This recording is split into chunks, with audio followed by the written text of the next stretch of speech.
देखिए, आप सभी का बहुत बहुत स्वागत है हमारे यूट्यूब चैनल में। पॉलिटी का जो पाठ्यक्रम था वो हम पढ़ चुके हैं। उत्तर प्रदेश स्पेशल की भी एक वीडियो अपलोड हो चुकी है जिसमें हम उत्तर प्रदेश में थोड़ी जानकारी, बेसिक जानकारी जान चुके हैं। आज फिर से मेरा वीडियो चलेगा पॉलिटी का।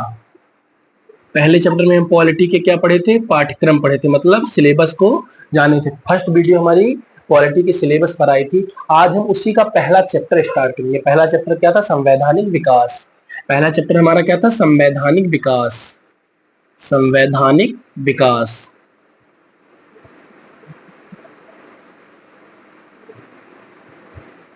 संवैधानिक विकास था पहला चैप्टर हमारा। इसमें हम पहली टॉपिक क्या पढ़ेंगे, regulating act. Regulating act. Regulating act 1773। कितना, 1773। संवैधानिक विकास में हमारी पहली टॉपिक क्या होगी, रेगुलेटिंग एक्ट 1773। यह भारत के लिए लाया गया पहला लिखित विधान था। रेगुलेटिंग एक्ट 1773 भारत के लिए लाया गया पहला लिखित विधान था।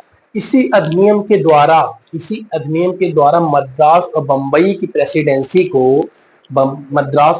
प्रेसिडेंसी को बंगाल के अधीन कर दिया गया और बंगाल के गवर्नर को जनरल कहा जाने लगा। बंगाल के गवर्नर को जनरल गवर्नर कहा जाने लगा। ठीक, प्रथम जनरल गवर्नर कौन थे बंगाल के? प्रथम जनरल गवर्नर क्या नाम था, लॉर्ड वैरन हेस्टिंग्स।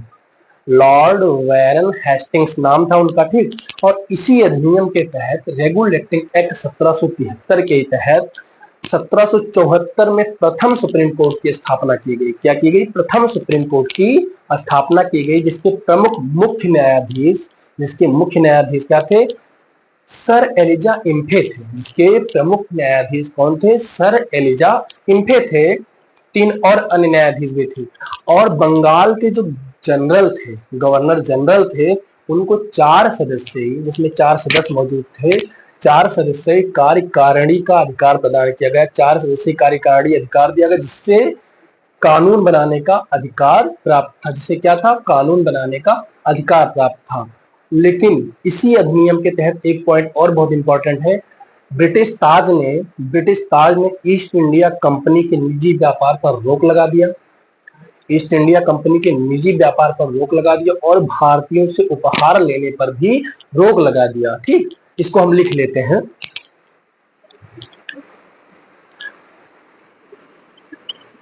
यह भारत का पहला लिखित विधान है। यह भारत का पहला लिखित विधान है। दूसरा पॉइंट इसी में लिखेंगे, इसके माध्यम से मद्रास और बंबई प्रेसिडेंसी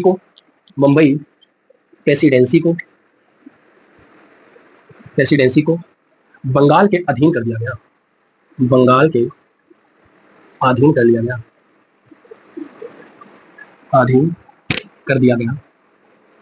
दिया। अगला पॉइंट इसी में लिखेंगे, बंगाल के गवर्नर को जनरल कहा जाने लगा। बंगाल के गवर्नर को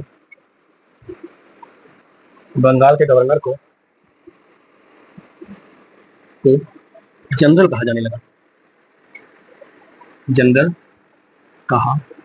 लगा।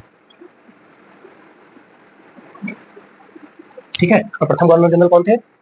प्रथम लॉर्ड वारेन हेस्टिंग्स। ठीक, ये था। चौथा पॉइंट हमारा आता है, इसी अधिनियम के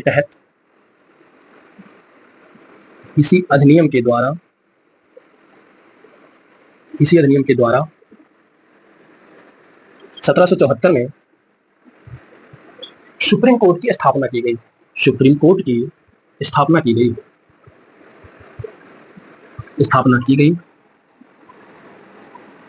जिसके प्रथम मुख्य न्यायाधीश कौन थे? जिसके प्रथम मुख्य न्यायाधीश न्यायाधीश सर एलिजा इम्फे थे। सर एलिजा इम्फे थे। 3 अन्य जज भी थे, 3 अन्य जज। ठीक। बंगाल की प्रेसिडेंसी को 4 सदस्यीय कार्यकारिणी प्रदान की गई। इसी अधिनियम के द्वारा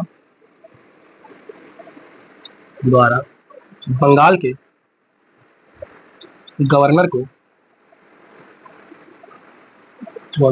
4 सदस्यीय कार्यकारिणी प्रदान की गई, जिसे कानून बनाने का अधिकार प्राप्त था। जिसे कानून बनाने का अधिकार प्राप्त था। इसका लास्ट पॉइंट लिखते हैं। ब्रिटिश ताज ने इसी अधिनियम के अंतर्गत ब्रिटिश ताज ने ईस्ट इंडिया कंपनी के निजी व्यापार पर रोक लगा दी। निजी व्यापार पर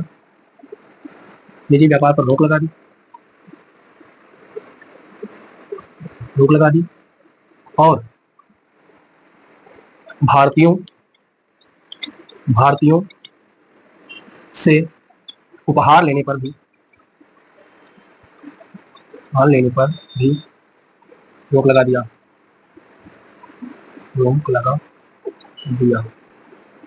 ठीक।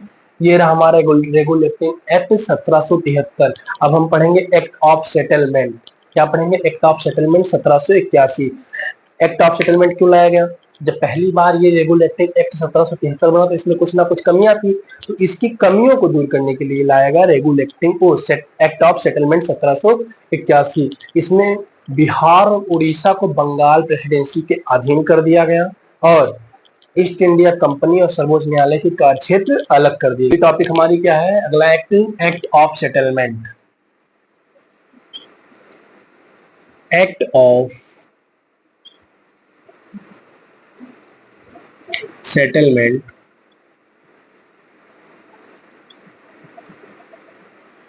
1781।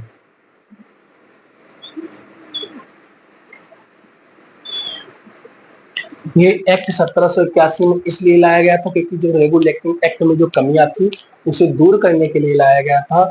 इस एक्ट के तहत जो है बिहार और उड़ीसा पर विधि बनाने का जो कार्य था किसे प्रदान किया गया? बिहार और उड़ीसा पर विधि बनाने का कार्य बंगाल को दे दिया गया। बंगाल उस पर विधि बना सकता है। उसके बाद सर्वोच्च न्यायालय और ईस्ट इंडिया कंपनी के कार्य क्षेत्र अलग कर दिए गए। ईस्ट इंडिया कंपनी अपना अलग कार्य करेगी और सर्वोच्च न्यायालय अपना अलग कार्य करेगा। इसके भी पॉइंट आउट हम लिख लेते हैं। इससे रेगुलेटिंग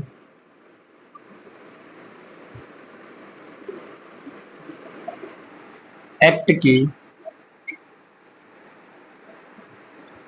कमियों को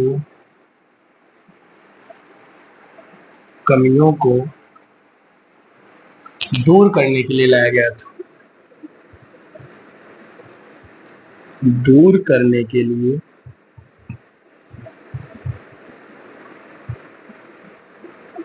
गया था।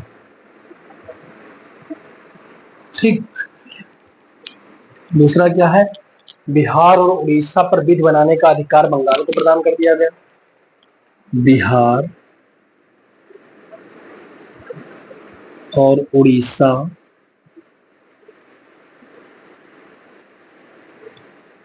पर विधि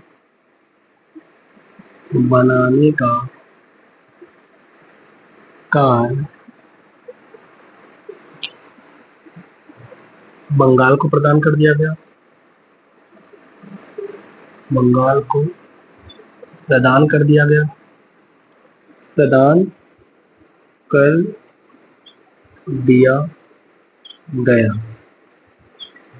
अगला पॉइंट है ईस्ट इंडिया कंपनी और सर्वोच्च न्यायालय के कार्य क्षेत्र अलग कर दिए गए।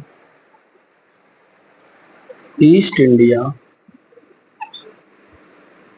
कंपनी के और सर्वोच्च